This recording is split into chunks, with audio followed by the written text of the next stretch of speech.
I'm Tracy Pinnock, and welcome to the Bitter to Better podcast, where I talk all things love and life that help women live better after breakups. I'm glad you're here, and let's get into it.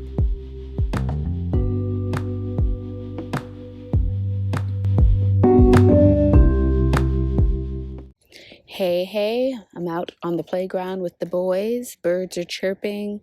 They're playing, falling, getting a little hurt here and there, but nothing major. So excuse any random noises. Cars are driving by, all that good stuff.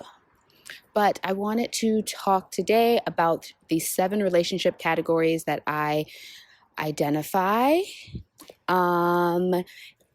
To talk about them, particularly in relation to your dating experience.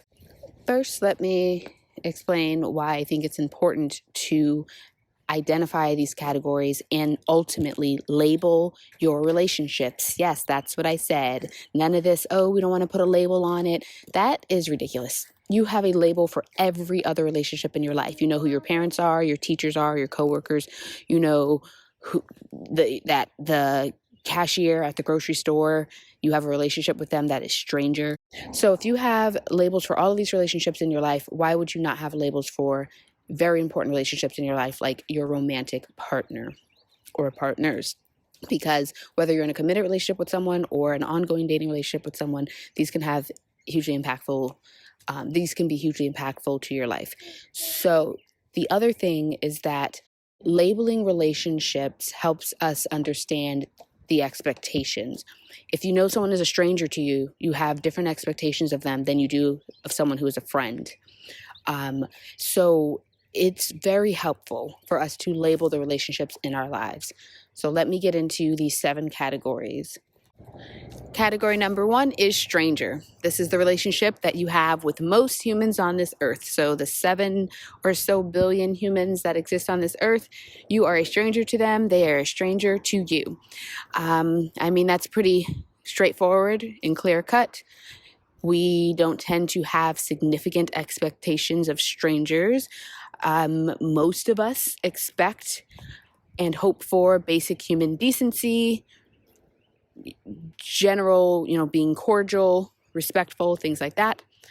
But you don't really have big asks of strangers. The next category is acquaintances. These are friends of friends or coworkers who you're not particularly close to.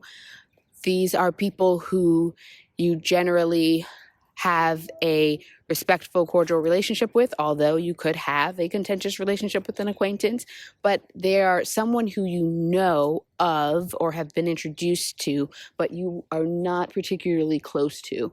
But you may be in situations in which you would interact. So working together or hanging out with mutual friends, things like that. Our expectations of acquaintances may be, asking a favor here or there, but generally we don't have particularly great expectations of them. More so, like for instance, if they exist in a working relationship, you have the expectations of them doing their job. Again, basic human decency, respect, things like that. But acquaintances can become close relationships. Friendships begin as acquaintances, at least for some period of time. That could be a very short period of time or a longer period of time. But this is how friendships and really any further relationship begins. So a dating relationship, a committed relationship, you start out really as strangers, then become acquaintances, and then could potentially move from there. Next, we have platonic friendships.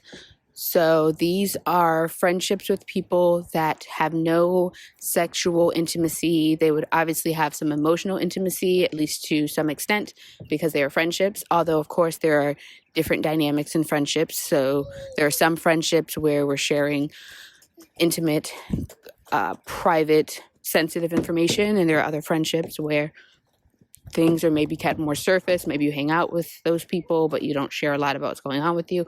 But there's still some form of basic intimacy, but not in a romantic or sexual nature. And our expectations in platonic relationships, platonic friendships, are of having camaraderie and companionship and hanging out and doing things together, but they're not sexual in nature, the expectations. And so obviously it is important to understand that a friendship is platonic versus the next category, which would be like friends with benefits, because knowing the label for that relationship comes with having vastly different expectations of one another. The next category, friends with benefits, is a friendship where there is also physical intimacy. There's also likely emotional intimacy there as well in order for it to be a friendship. But the understanding is that there is a sexual relationship and there is no intention to move into a committed relationship. Now, I'm not saying that things don't start out as friends with benefits and move into other things, but the expectations of a friends with benefits relationship is one in which the two people involved are not in a committed relationship. They very likely are not in it. They are not in an exclusively dating relationship. They see other people, may sleep with other people if they so choose, but they do have a friendship and camaraderie and positive interactions and things like that. And they also sleep with one another. So, a friends with benefits relationship, as I explained before, is different than a platonic one because a platonic one, there's no sexual involvement. But it's also different than the next category, which is casually dating. And I'll explain in more detail what that is about. But understanding that something is friends with benefits versus an actual dating relationship is important because, again, um, it can help everyone have clear expectations of what to expect from one another.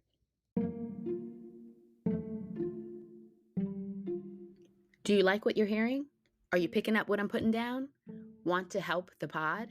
If so, please know it's greatly appreciated, and I welcome you to support the Bitter to Better podcast however you can. Might I suggest a few options? First, please rate and review the show on Spotify, Apple Podcast, or whatever platform you choose. Next, how about sending this podcast to one friend who you know could use it? This way, she can't say you've never given her anything. If you're really riding with me, talk about the show on social media and tag me.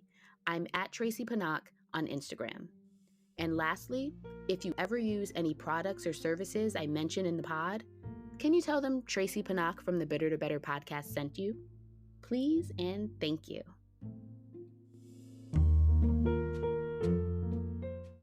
The next category is casual dating partners or dating casually. So this is dating more than one person, but it is casual.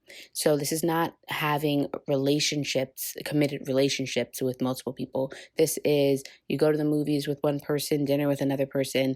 You're getting to know these people so you can determine who you might want to exclusively date. So this is where you're doing the significant amount of vetting, your significant amount of vetting in your dating process. So asking questions, getting to know one another, hanging out with one another, spending time with one another so that you can get a feel for who you are with one another. So you can get a feel of this person and seeing if they match up with your ideal partner standards. So casually dating, the idea is that you are vetting out partners in order to find who you might want to exclusively date. Whereas like a friends with benefits relationship, there's not an intention of a future together, not of building a future together. You may continue to be friends with benefits forever, but there's not this intentional looking towards the future to build something together, to build a life together. So anyway, to stick with casual dating, the idea is that you are dating different people and getting to know them enough to decide who you would want to date exclusively and to know who you no longer want to date and who you no longer want to see. So a prime example of this is like being on a dating app, meeting a few people on there, going out with them, and kind of rotating people in and out. So maybe you meet, 2, 3 people on the dating app, you're going on dates with them, you realize, oh, this one, there's not a lot of chemistry, or this one, I really don't like them, or our values don't align, or whatever it is. I stop seeing them, I start dating someone else, and it allows you to really get a sense of what you want and don't want, what you can tolerate and what you can't tolerate. You're able to compare people in terms of noticing, oh, I actually like it when this person does this, as opposed to this other person who never does that. This is very valuable information. Being able to rotationally date, casually date is very, very important and helpful and useful in your dating process. It helps you make informed decisions.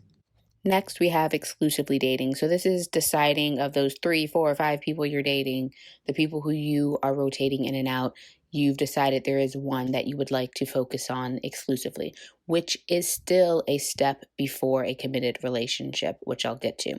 So with exclusively dating, there needs to be a direct conversation between you and your dating partner that you want to move from casually dating, in which you two could be dating multiple people, and into exclusively dating, in which you are wanting to be monogamous and you are wanting to only go out on dates with one another, and you're wanting to really focus on getting to see how you and that other person fit together. And this is different than a committed relationship, because you are not yet saying that you're actually trying to join your lives together to build a future. You are simply saying, I'm going to focus on you instead of 2 or 3 other people. So you are more quickly able to really get a sense of how you guys work together and stuff like that. And, different people might have different things going on in terms of how they do this. What I mean is, like, maybe you had stayed at the person's place before exclusively dating. So maybe when you were casually dating them, you stayed over their place or they stayed over yours. Or maybe you're somebody who, like, that doesn't start happening until you're exclusively dating the person. There's no specific answer on that or specific way to do that. But it's more about, you recognize at the exclusive dating point, you have vetted this person to an extent that you feel you want to continue to explore things with them on a one-on-one basis. The final relationship category is committed relationship. So this is going from exclusively dating and deciding that, hey, we want to try to do this thing called life together. We're deciding that when we make decisions, like when I make a decision for myself, I'm also making a decision with you in mind. So where I would want to live. Maybe you're moving in together. Maybe you're having kids. Maybe you're getting engaged, getting married. The answers vary for everyone. Some people may not have any intention of being married, but they still want a committed partnership. The key factor here with the committed relationship is that you are making plans for your life with that other person in mind. Because also, people can be in a committed, non-monogamous relationship if they want. The healthy way to do that is to have conversations and understandings and agreements on what the guidelines of your polyamory and non-monogamous relationship is. But the idea is the commitment part. Like, hey, if I wanted to move to another state, I would be considering the fact that I'm in a committed relationship with you. So that's something we would both need to talk about and agree on, as opposed to if you're exclusively dating someone and you're really trying to make this decision about whether you want to move or not. You might have a conversation with the person that, like, hey, this is where I am, this is what I want to do with my life, and kind of be more free to do it because you haven't made that commitment yet. But upon deciding you want to be in a committed relationship, these are things that you are absolutely going to need to and want to factor in when it comes to another person. So the committed relationship stage, which is like the I guess you could say final relationship stage, it involves building a life together. Okay, to recap the relationship categories, we have strangers, acquaintances, platonic friends, friends with benefits, casually dating, exclusively dating, and committed relationship. And if you want more information on the relationship categories and on how to vet dating partners, check out the show notes because I have links to my YouTube channels about these specific things. There's actually 4 videos that you should take a look at. One is Label Your Relationships, that talks about the relationship categories, and the other 3 are part of a series. So there's part 1, 2, and 3 around vetting dating partners.